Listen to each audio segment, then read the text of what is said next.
When you're trapped in emotional abuse, it doesn't feel like prison, it feels like love that hurts just enough to confuse you.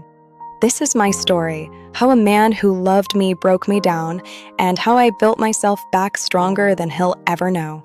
It started like every fairy tale does: kind words, long texts, warmth that wrapped around me like sunlight.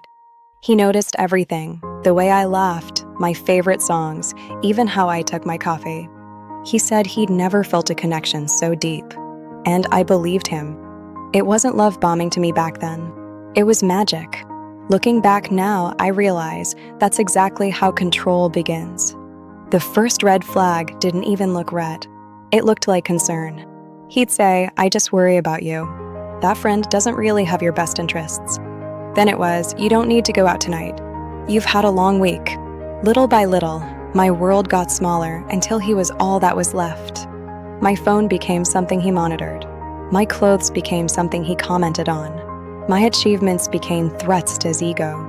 And when I tried to bring it up, his voice softened, sweet again. He'd say, "You're too sensitive. Don't I take care of you?" And that, more than yelling or hitting, is how emotional abuse destroys you. Quietly, elegantly, completely. I didn't even notice how much of me was gone until I looked in the mirror one morning and couldn't recognize the person staring back. Then one night, he found an email I'd written to my best friend. He exploded, not by shouting, but with silence. The silent treatment. 3 days of stone-cold distance until I apologized for hurting him. That was the night I realized I wasn't alive. Something inside me snapped, but not in anger, in clarity. One morning, while he was at work, I packed a single bag. Just clothes, my documents, and an old journal. I left the key on the counter. No note, no last text. And I disappeared. For the first week, I couldn't even cry. I was free, but I was empty. I slept on a friend's couch, replaying every manipulation. Then I opened that journal. The first page said, "Write until you can breathe again." And so I did. People always think revenge means hurting the one who hurt you. But my revenge looked nothing like that. I got therapy. I rebuilt my career. I called the friends I'd lost and told them the truth. Each time I refused to let him back in because, yes, he tried, I won. He sent apologies, promises, even flowers. And every time, I felt nothing.